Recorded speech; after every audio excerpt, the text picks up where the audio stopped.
già era in loco onde s'udia il rimbombo dell'acqua che cadea nell'altro giro, simile a quel che l'arnie fanno rombo, quando tre ombre insieme si partiro, correndo d'una torma che passava sotto la pioggia dell'aspro martiro. Ero già arrivato, spostandomi da dov'ero, nel luogo dove si sentiva il rimbombo dell'acqua, fiume Flegetonta, che cadeva nell'altro giro, nell'ottavo cerchio. Simile, il rimbombo, al rombo, rumore, che fanno le arnie, api, quando tre ombre insieme si separarono, correndo, da una torma, branco, che passava, si muoveva, sotto la pioggia, infuocata, dell'aspro martirio, sofferenza in nome di Dio. Proseguendo nel mio cammino sull'argine del fiume Flegetonta, ero, io, già arrivato in un luogo dove si sentiva il rimbombo del fiume, che in una cascata cadeva nel cerchio successivo. Anche nel canto precedente è presente già eravam dalla selva rimossi tanto, prima dell'incontro con Brunetto, e dopo l'incontro con queste ombre scrivo io lo seguiva e poco eravam iti. Quindi la parte maggiore dello spostamento su tale argine l'ho svolta prima dell'incontro della schiera di Brunetto, tanto. Poi descrivo l'incontro con quest'altra schiera e dopo poco raggiungo la fine di tale girone. Ciò, attenzione, non può significare che incontro solo queste due schiere, una dopo l'altra. Descrivo solo gli incontri con qualcuno di queste due schiere, ma ricordati che in 1.13 scrivo d'anime nude vidi molte gregge, poi e altra andava continuamente, quella che gira intorno era più molta. Mi trovo ancora nel settimo cerchio, terzo girone, e sono quasi alla sua fine, al suo centro, al suo mezzo. L'inferno ha una forma di, semplifico, cono rovesciato e dentro a ogni cerchio c'è quel buco che arriva fino al centro della terra dove sta conficcato Dite. Il settimo cerchio è composto da 3 gironi e io mi trovo nel suo ultimo girone, quindi quando scrivo altro giro intendo il cerchio successivo. Il rumore di tale acqua, sangue bollente a essere precisi, che cade giù è assordante come quello emesso dalle api quando si spostano in massa, e poi diventerà sempre di più. Ti cito un passo dallo quarto delle Georgiche di Virgilio, che parla di api e ciclopi. Altre api accompagnano fuori i figli svezzati, speranza dello sciame, altre accumulano miele purissimo e colmano le celle di limpido nettare. Ad alcune è toccata in sorte la guardia delle porte e a turno osservano se in cielo le nubi minacciano pioggia. Raccolgono il carico delle compagne in arrivo e, schierate a battaglia, cacciano dall'alveare il branco ozioso dei fuchi. Ferve il lavoro e il miele fragrante odora di timo. Come fra i ciclopi, quando con il metallo incandescente forgiano febbrilmente le saette, come qui e in 1.14 Capaneo, alcuni aspirano e soffiano l'aria con mantici di cuoio, altri fra stridori immergono nell'acqua la lega, sotto il peso delle incudini geme l'Etna, e quelli, alternando lo sforzo, sollevano a ritmo le braccia, qui la tresca, voltano e rivoltano il ferro stretto fra le tenaglie. Così, se è giusto confrontare il piccolo col grande, un'avidità istintiva di possedere spinge le api di Cecrope, ognuna al suo compito. Questo forte suono è richiamato anche dall'uso di parole quali rimbombo e rombo e in generale da una voluta eccessiva ripetizione della vocale O, presente in ogni verso e complessivamente 21 volte nei primi 6 endecasillabi. Non è più un'eccezione che l'incontro tra me e un dannato, 3 dannati in questo caso, inizi con lui che si separa, muovendosi o parlando dal suo gruppo, che nel canto precedente è descritto così: d'anime una schiera che venian lungo l'argine, e adesso così una torma che passava sotto la pioggia, a ribadire, a doppiar lo dolore da sopra la pioggia di fuoco, da sotto la sabbia incandescente. Queste 3 ombre si separavano da uno dei tanti gruppi che giravano intorno sotto la pioggia di fuoco, non dal gruppo di Brunetto ovviamente, anzi proprio da uno di quei gruppi ai quali Brunetto non può unirsi, ma neanche da quello successivo che già vedeva, invece noi ci siamo spostati. Torma è l'unità tattica dell'antica cavalleria romana, divisa in 3 decurie e per estensione la schiera che procede in modo tumultuoso. In 1.30 scrivo la donna, migliore cavalla, della torma, armamento. In questo modo, solo per dire gruppo, solo per riferirmi a questi gruppi che vanno vicino all'argine, a volte con sfumatura militare, e qui siamo tra i violenti e spada, guerra, solo nel canto precedente e a questi 6 versi scrivo gregge, alcuna gente, d'anime, una schiera, da cotal famiglia, questa greggia, la mia masnada, li suoi compagni, gente venia, d'una torma. Proprio come Brunetto, anche loro correranno anche al termine dell'incontro. Una corsa che non accresce la dignità dell'episodio, ma che è dovuta dal fatto che non possono unirsi al gruppo successivo che va dietro di loro, distante solo di un breve dialogo. Questo rimbombo dell'acqua che cadea diventa, in un crescendo tipico di questo canto, rimbomba la sovra San Benedetto dell'Alpe per cadere. Martiro sta per sofferenza e richiama il martirio, la sofferenza in nome di Dio. Questi furono violenti contro la divinità e questa sta avendo la sua vendetta su di loro. Venian ver noi e ciascuna gridava: sostati, tu che l'abito ne sembri, essere alcun di nostra terra brava. Ahimè che piaghe vidi nei lor membri, ricenti e vecchie, dalle fiamme incese, ancor men duol pur chi me ne rimembri. Venivano, queste 3 ombre, verso di noi, me e Virgilio, e ciascuna, singolarmente, gridava: tu, io, sosta, devo sostare, che dall'abito, abbigliamento, ci sembri, gli sembro, essere qualcuno della nostra terra, Fiorenza, prava, depravata. Ahimè che piaghe vidi nei loro membri, arti, recenti, aperte, e vecchie, chiuse, accese, causate dalle fiamme. Ancora, adesso che scrivo, me ne dolgo, soffro al solo ricordare. Il canto inizia con già era, quindi singolare, adesso invece venian ver noi, quindi plurale, venivano verso di noi, e ciascuna gridava, singolarmente ma insieme. Una costruzione già trovata nel canto precedente, dove prima scrivo e si ver noi, quindi al plurale, e subito dopo così adocchiato, quindi al singolare. Infatti anche qui sostati, tu. L'attenzione subito torna solo su di me. Un plurale che si confonde con il singolare già dall'inizio del primo canto, di nostra vita, plurale, mi ritrovai, singolare. Un trino, 3 ombre, che diventano tutte insieme ma singolarmente ciascuna, come le fiere o la fiera di uno per poi ridiventare una o uno nello specifico. Io e Virgilio stiamo procedendo lungo un argine e anche in questa occasione è qualcuno che viene verso di noi. Anche perché letteralmente io non posso scendere da questo argine protetto sia da sopra che da sotto. Infatti, tra poco scrivo: si fossi stato dal fuoco coperto, gittato mi sarei tra loro di sotto. Come sempre il senso letterale, in questo caso di non poter io raggiungere loro, porta al suo conseguente senso allegorico. Nel canto precedente scrivo: io non osava scendere della strada per andar par di lui. Questo gruppo di ombre è punito allo stesso modo del gruppo di Brunetto. Anche loro mi vengono incontro come Brunetto, anche loro stanno più in basso rispetto a me e io non mi abbasso al loro livello, anche loro gridano, anche loro fanno riferimento a Fiorenza, anche loro corrono e correranno via, anche loro hanno a che fare con i miei vestiti, dato che nel canto precedente scrivo lembo e qui abito.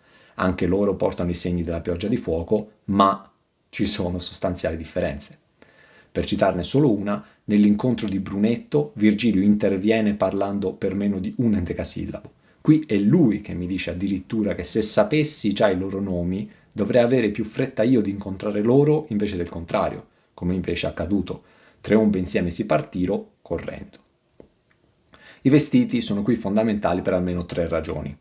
1. La moda di Fiorenza era talmente riconoscibile che, guardando i miei vestiti, capiscono che sono uno di lì. Io sono vivo col corpo e con i vestiti, a differenza delle altre ombre, quasi tutte nude, che trovo negli inferi, Virgilio incluso. E 3. Il fatto che loro non abbiano i vestiti mi fa notare le piaghe sui loro corpi immateriali. Tra l'altro sono vestito dall'inizio del viaggio, ovviamente, ma non prima di 1,16 e di loro nessuno fa notare che sono vestito, e per di più come uno di Fiorenza. Dettaglio, qui scrivo sostare e attendere, ma non compare mai il verbo fermare in questi due ultimi canti. Di Fiorenza, qui non espressamente citata, dicono che è una terra prava, come Caron in 1,3, guai a voi anime prave, dal latino pravus, e cioè deforme, nel senso di non dritta, come invece la via o io smarrito nel primo canto. Però prima di prava dicono nostra, e io infatti gli risponderò di vostra terra sono. Riguardo alla parola piaghe, devo farti riflettere sul collegamento di tale parola qui con le ben note 10 piaghe d'Egitto, descritte nell'Esodo. Qui siamo tra i violenti contro la divinità, dove tra le altre compaiono l'acqua tramutata in sangue, e qui parliamo del fiume Flegetonta fatto di sangue bollente, mentre di un dannato del canto precedente scrivo fu trasmutato da Arno in Bacchiglione. Zanzare e mosche, mentre adesso scrivo arnie. Ulcere su animali e umani, qui piaghe vidi nei loro membri. Pioggia di fuoco, tenebre, morte dei primogeniti, che sono appunto esseri umani di sesso maschile come tutti quelli descritti in questo girone. Le membra sono i corpi. Per i membri si intende più nello specifico gli arti, ognuno preso singolarmente. È una differenza paragonabile a quella che c'è tra ognuno, che significa tutti, e ciascuno, che significa sempre tutti, ma proprio ciascuno preso singolarmente, non solo complessivamente. Le piaghe sui loro membri, immateriali, tali personaggi sono chiamati ombre, pochi versi prima, quindi un corpo fisico non ce l'hanno, sono nuove e vecchie, causate dalle fiamme che gli sono piovute addosso e che gli piovono addosso. L'ultimo verso, ancor men duol pur chi me ne rimembri, significa che adesso che sto scrivendo, al solo ripensare di tali piaghe, io soffro ancora, tuttora. Alle lor grida il mio dottore s'attese, volse il viso per me e, ora aspetta, disse, a costoro si vuole esser cortese. E se non fosse il fuoco che saetta, la natura del loco, i dicerei, che meglio stesse a te che a lor la fretta. Alle loro grida il mio dottore, colui che sa, si attese, si bloccò prestando attenzione. Volse il viso, sguardo, verso di me e, ora aspetta, io devo aspettare, disse, a costoro, loro tre, è giusto essere cortesi. E se non fosse per il fuoco che saetta come dardi infuocati la natura del luogo, io direi che avere fretta di incontrarli starebbe meglio a te nei loro confronti, piuttosto che a loro nei miei confronti, direbbe ciò Virgilio a me. Queste tre anime venivano verso di noi, gridando alle loro grida. Allora Virgilio si fermò dicendo che se non fosse per il fuoco, io dovrei avere più fretta di loro nell'avere questo incontro, per ciò che loro furono sulla terra. Vi è qui un gioco tra l'avere fretta e l'attendere o il sostare. Ti ricordo che i dannati qui non possono fermarsi. Nel canto precedente io ho proceduto per la mia strada mentre Brunetto ha invertito la sua rotta per non fermarsi. Qui invece vedremo che noi ci fermeremo e loro tre ci gireranno intorno, gireranno intorno a loro, sempre perché qual di questa greggia s'arresta appunto giace poi 100 anni. Come nel canto precedente interviene Virgilio, volgendosi indietro e parlando verso di me. Nel canto precedente, lo mio maestro, lì perché è contrapposto a Brunetto, allora in sulla gota destra si volse indietro e riguardòmi, poi disse. Virgilio che continua a non chiamare Virgilio, ma in modo diverso in base all'occasione. Qui lo chiamo dottore, in collegamento con quella letteratura citata nel canto precedente e anche in 1.5, tra i peccator carnali, poscia chi ebbi il mio dottore udito e nella miseria, come qui, e ciò sa il tuo dottore. La parola cortese è già stata usata 4 volte prima di adesso, 3 volte in 1-2, 3 volte in riferimento a Virgilio, o anima cortese mantovana, e te cortese, maestro cortese. Virgilio che mi mette spesso fretta, perché il tempo a nostra disposizione è poco, non solo mi dice di aspettare, ma addirittura che se non fosse che dovrei avere più fretta io di incontrare loro piuttosto che il contrario. Ciò è incredibile. Lui dice a me che sarebbe di più la fretta che dovrei avere io di incontrare questi dannati, piuttosto che quella che dovrebbero avere questi dannati di incontrare me, vivo, che cammino nel basso inferno. A breve vedremo chi sono questi tre dannati e perché Virgilio dice così. Se non fosse che il fuoco che come frecce infuocate o fulmini di Giove, saette, cade sulla natura del luogo, costruzione da analizzare perché il fuoco è il soggetto, mentre chi subisce l'azione non è il luogo ma la natura del luogo. Luogo e chi lo abita, hai già notato, hanno una forte corrispondenza e nel canto precedente dico proprio a uno di questi dannati, seppur di un altro gruppo, voi non sareste ancora dell'umana natura posto in bando. Natura continua a essere una parola fondamentale per questi dannati, ma lo è già da 1.11. Puossi far forza nella deitade, poi espregiando natura e sua bontade, e però lo minor giron, questo, suggella, del segno suo e Sodoma. Tra l'altro, nonostante questo saetta, non ti devi dimenticare che in 1.14 scrivo d'un cader lento piovean di fuoco dilatate falde, come neve in Alpe senza vento. Questa coppia di terzine riempie di grandi aspettative questo incontro, non solo è gente di Fiorenza, ma non è gente comune. Ricominciar come noi restammo ei, l'antico verso, e quando a noi fuor giunti, fenno una rota di sé tutti e tre. Ricominciarono, loro tre, come, appena, noi, io e Virgilio, ci restammo, attendemmo, l'antico verso, non più urlare verso di noi, ma lamentarsi. E quando furono giunti a noi, fecero una ruota di sé tutti e tre, si disposero in cerchio camminando intorno a loro. Insomma, come noi ci fermammo, dato che il mio dottore mi aveva detto or aspetta, loro tornarono a fare il verso antico, quel suono che facevano prima del nostro incontro, quindi i lamenti. L'antico verso non è il nuovo gridare verso di noi, dato che appunto questa è una novità. L'antico verso è il lamento continuo che fanno a causa della loro sofferenza, 1.14, che piangean tutte assai miseramente. Poi, quando arrivarono a noi, partendosi dal loro gruppo nel quale sono condannati a stare per l'eternità, iniziarono a camminare in cerchio. Anzi, per essere precisi, fecero di se stessi una ruota. Incontrerò altre anime che fanno una ruota, ma in paradiso, non qui, nel basso inferno. Qui, perlomeno, dal punto di vista letterale, iniziarono a camminare in cerchio in quanto, ripeto, non possono fermarsi, altrimenti devono stare fermi un secolo senza difendersi, quel minimo, dalla pioggia di fuoco che gli cade, anzi saetta, addosso. Attenzione! Queste tre ombre ruotano intorno, si muovono formando una ruota, ma io e Virgilio non siamo al centro di questa ruota, noi siamo sopra all'argine e guardiamo questi tre più sotto che girano intorno a loro stessi. Anche tra poco scrivo «Cappresso me l'arena trita», quindi i dannati si muovono stando sulla rena, sabbia. È assurdo pensare che girino intorno a me e Virgilio, perché ciò significherebbe che fanno metà cerchio sulla sabbia, poi scavalcano l'argine, fanno l'altra metà cerchio dentro al fiume di sangue bollente e riscavalcano l'argine e ripartono. Non avrebbe senso.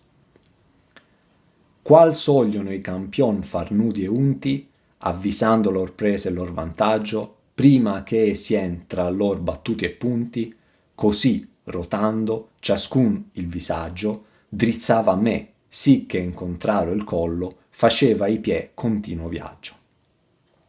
Come è solito fare tra i campioni, lottatori, nudi e unti, avvisando, studiando la loro presa e il loro vantaggio sull'altro, sul rivale, prima che essi siano tra loro battuti, colpiti e punti, feriti, così, allo stesso modo, ruotando, andando in tondo, ciascuno la vista drizzava, rendeva dritta, indirizzava a me, così che il collo, rispetto ai piedi, faceva viaggio, spostamento contrario. Come è solito tra una sfida di lottatori, lotta greco-romana, che prima dello scontro danno avvisi della loro presa o vantaggio sull'avversario, studiano, anche questi tre facevano questi movimenti intorno appunto a loro stessi, a un centro che non siamo io o Virgilio, ma con lo sguardo però sempre rivolto a me, con il risultato che i piedi andavano da una parte mentre il collo si muoveva in continuazione, cercando sempre di avermi sott'occhio, come appunto i lottatori prima del contatto fisico.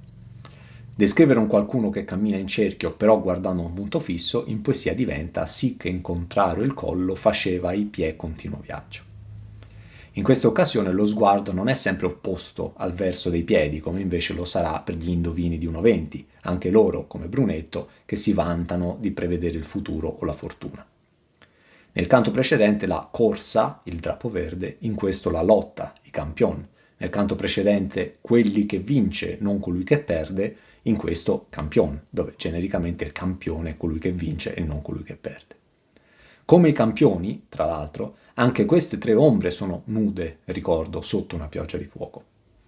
La lotta greco-romana con i suoi campioni è una citazione allo terzo dell'Eneida dell'opera letteraria del mio dottore. E Dazio in sulla riva festeggiando, ignudi e unti, qui nudi e unti, uscir de miei compagni, nel canto precedente li suoi compagni, i più robusti e, com'è patria usanza, varie palestre a lotteggiarsi diero. In questa coppia di terzine vi è un attento, ma come spesso accade rapido, accenno a un evento o luogo terrestre per poter descrivere meglio un evento o luogo infernale. Come nel canto precedente, l'ho già detto molte volte e lo dirò ancora perché questi 2 canti sono ancora più collegati del solito, le anime che stanno nel sabbione mi fissano e non distolgono lo sguardo da me. Se si cammina su di una circonferenza e contemporaneamente si guarda un punto fisso, per gran parte del tragitto i piedi e gli occhi non guardano verso la stessa direzione. In alcuni momenti sono proprio opposti. In contrario il collo faceva i piedi. Quel drizzava, che significa rendere dritto, appunto, un qualcosa che è storto, è appositamente posizionato qui, la diritta via, l'andare contro natura, la nostra terra prava, dal latino pravus, cioè deforme, appunto non dritto.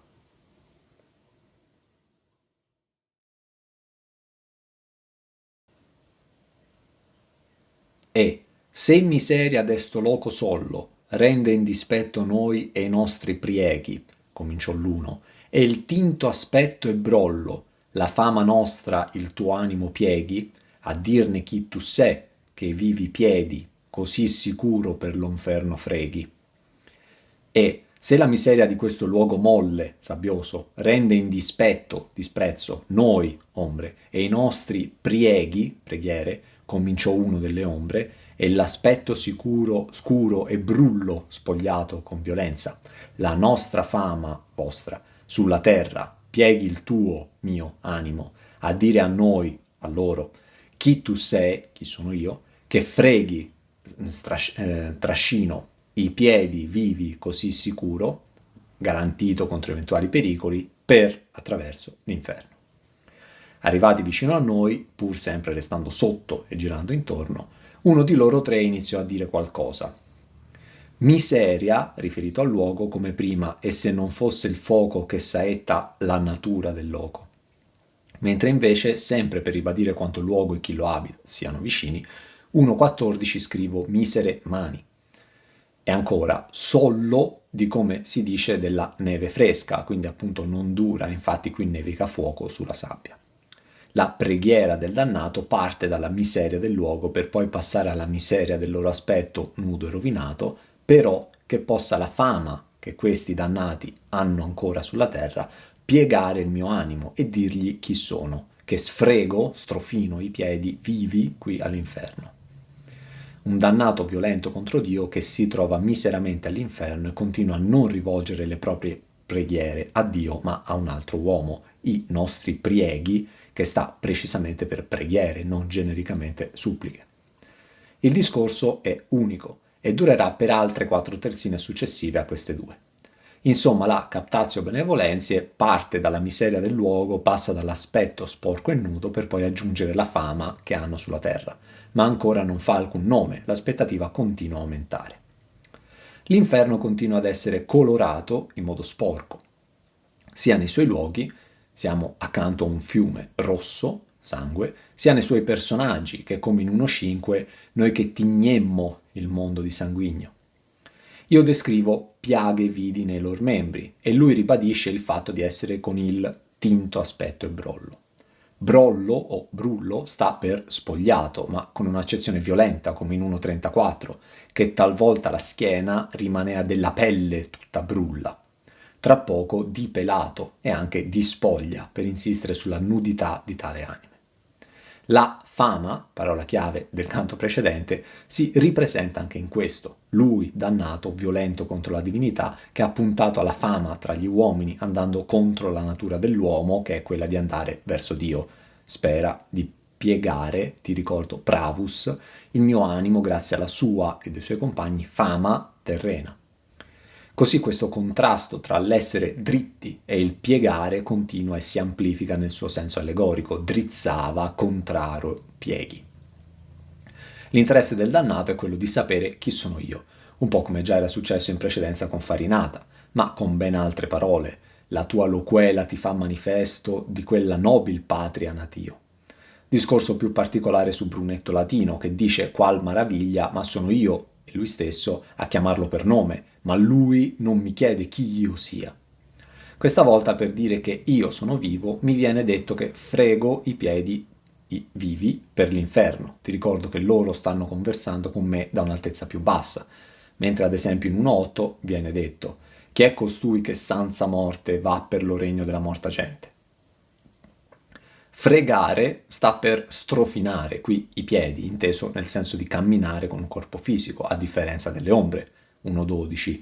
Siete voi accorti che quel di retro muove ciò che il tocca? Così non soglion far li piedi morti.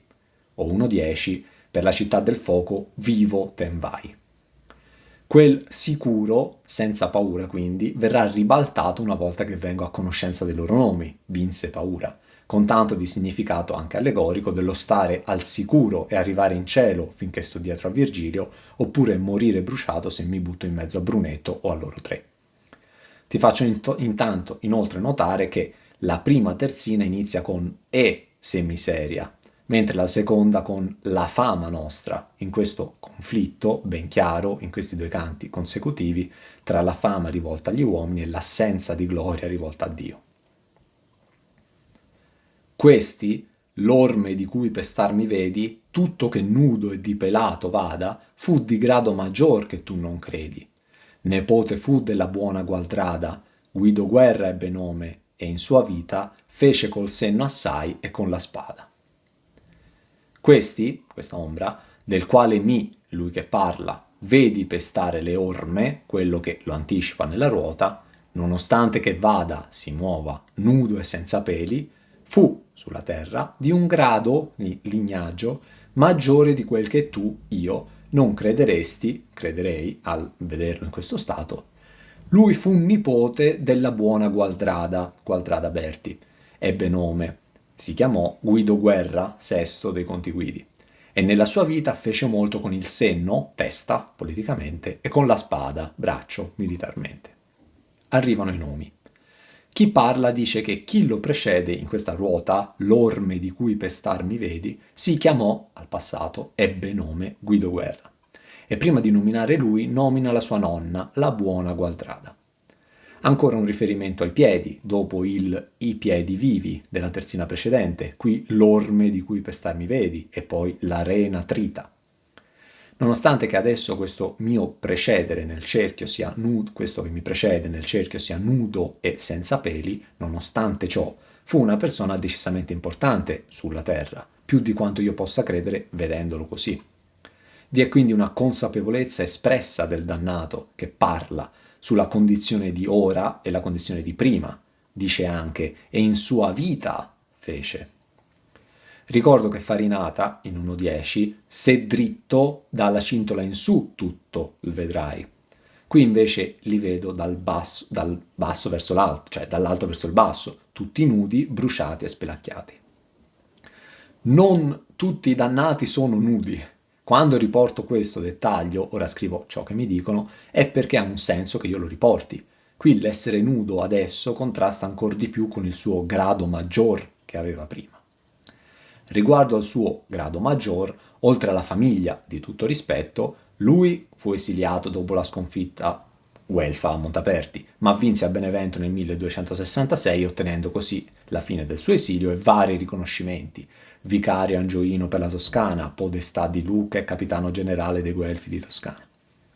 Il nome del dannato è anticipato dal nome onorevole di un componente della sua famiglia, sua nonna, Gualdrada, nome accompagnato dall'aggettivo buona, che nella mia opera ha un peso rilevante, contando anche il rispetto che uso nel parlare della corrente cristiana nominata i buoni cristiani, oppure catari, o in altro modo da chi li disprezza. Gualdrada Berti, esempio di buoni costumi di una Fiorenza che non c'è più, a sua volta figlia di Bellincione Berti, dei Ravignani, posto in 315 nel cielo di Marte. Guido Guerra, nome e cognome, come anche per i prossimi due, vengono qui citati dal suo compagno di dannazione, che elogia prima la sua nonna e poi lui stesso, fece col senno assai e con la spada. Fu insomma un uomo che usò molto e bene il senno, ma anche la spada. Ti ricordo che siamo nel settimo cerchio, quello dei violenti, e questo ebbe nome Guerra.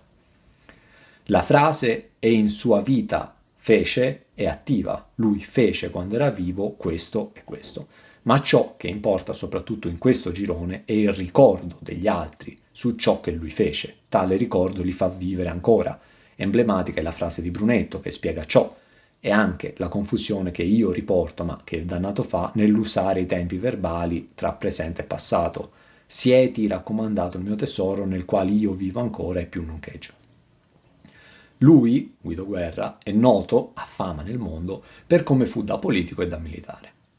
Alto grado derivante anche dalla sua famiglia, citato in 3,16, qui siamo in 1,16, sovra la porta cal presente carca, di nova fellonia di tanto peso, che tosto fia iattura della barca, erano i Ravignani, onde è disceso il conte Guido, e qualunque del nome dell'alto Bellincione, Berti, suo nonno, a poscia preso.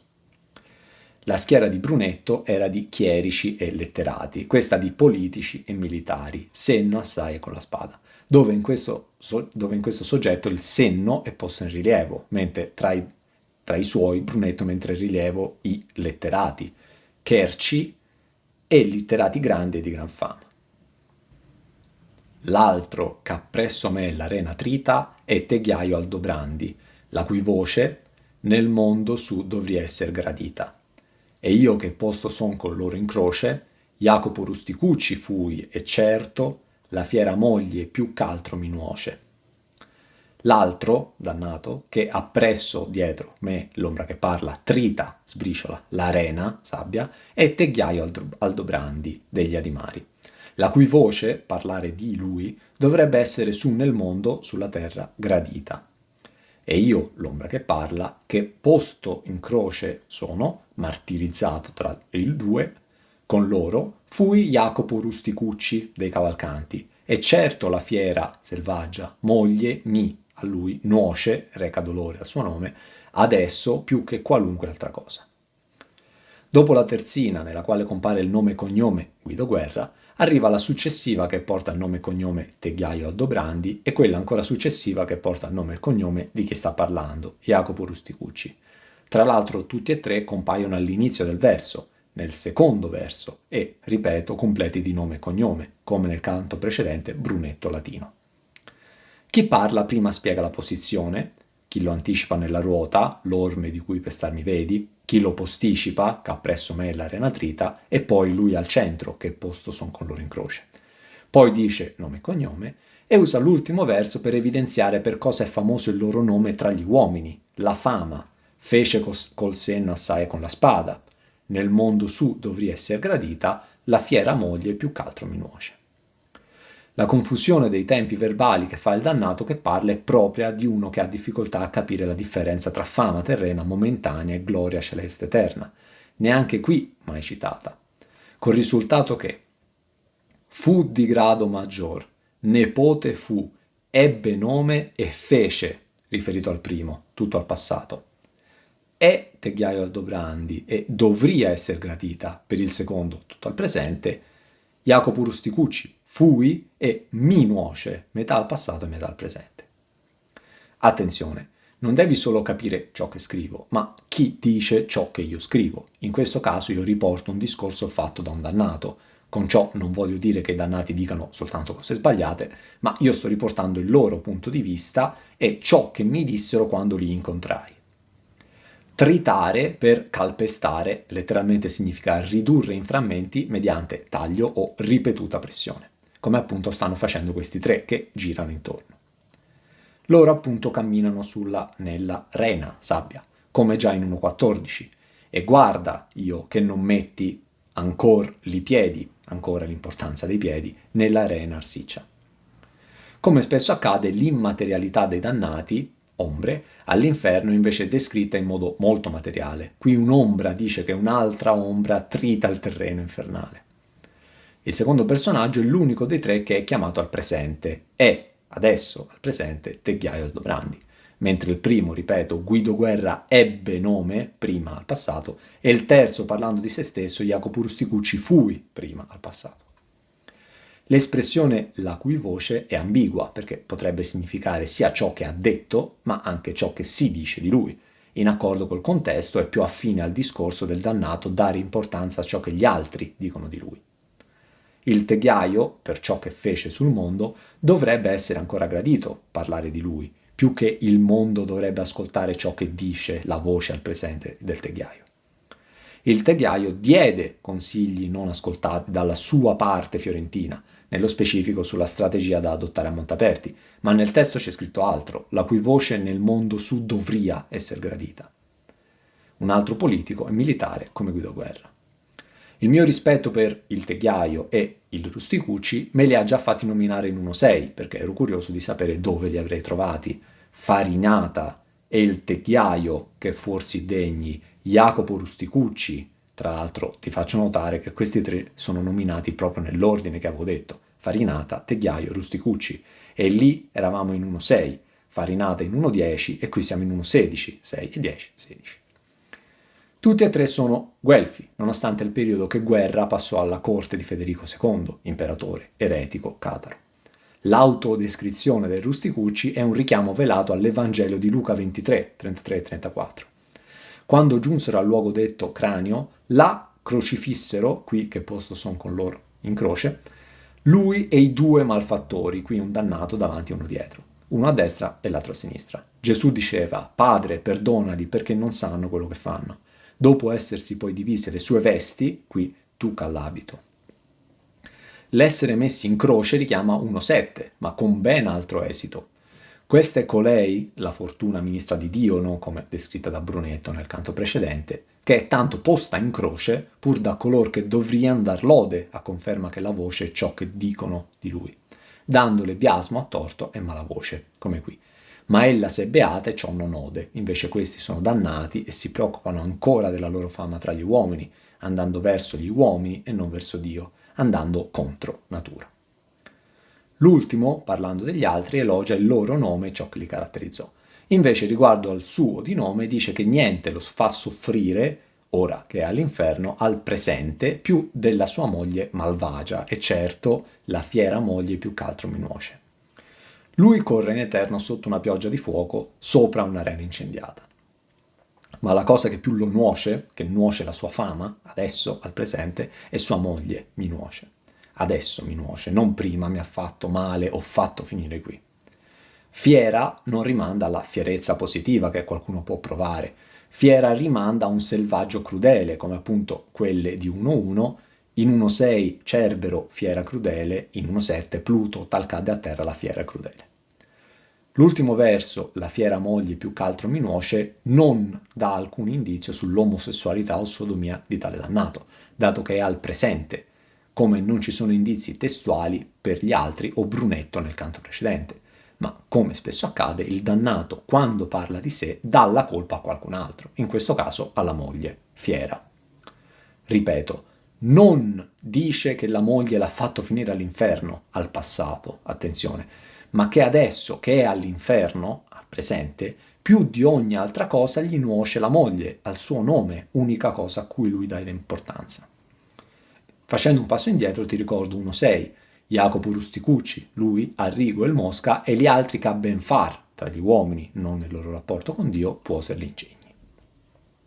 Non omosessualità a parte, Devo però citarti la lettera ai Romani di San Paolo, Sodoma comunque citata, per i troppi riferimenti a questo canto, 1 da 21 a 32. Essi, i non cristiani, sono dunque inescusabili, perché pur conoscendo Dio non gli hanno dato gloria né gli hanno reso grazia come a Dio, ma hanno vaneggiato nei loro ragionamenti e si è ottenebrata la loro mente ottusa. Mentre si dichiaravano sapienti, sono diventati stolti e hanno cambiato la gloria dell'incorruttibile Dio con l'immagine e la figura dell'uomo corruttibile, di uccelli, di quadrupedi e di rettili. Perciò Dio li ha abbandonati nell'impurità secondo i desideri del loro cuore, sì da disonorare fra di loro i propri corpi, poiché essi hanno cambiato la verità di Dio con la menzogna e hanno venerato e adorato la creatura al posto del creatore, che è benedetto nei secoli. Amen. Per questo Dio li ha abbandonati a passioni infami. Le loro donne hanno cambiato i rapporti naturali in rapporti contro natura. Egualmente anche gli uomini, lasciando il rapporto naturale con la donna, si sono accesi di passione gli uni per gli altri, commettendo atti ignominiosi uomini con uomini, ricevendo così e in se stessi la punizione che s'addiceva al loro traviamento. E poiché hanno disprezzato la conoscenza di Dio, Dio li ha abbandonati in balia d'un'intelligenza depravata, sicché commettono ciò che è indegno, colmi come sono di ogni sorta di ingiustizia, di malvagità, di cupidigia, di malizia, pieni di invidia, di omicidio, di rivalità, di frodi, di malignità, diffamatori, maldicenti, nemici di Dio, oltraggiosi, superbi, fanfaroni, ingegnosi nel male, ribelli ai genitori, insensati, sleali, senza cuore, senza misericordia. E pur conoscendo il giudizio di Dio, che cioè gli autori di tali cose meritano la morte, non solo continuano a farle, ma anche approvano chi le fa.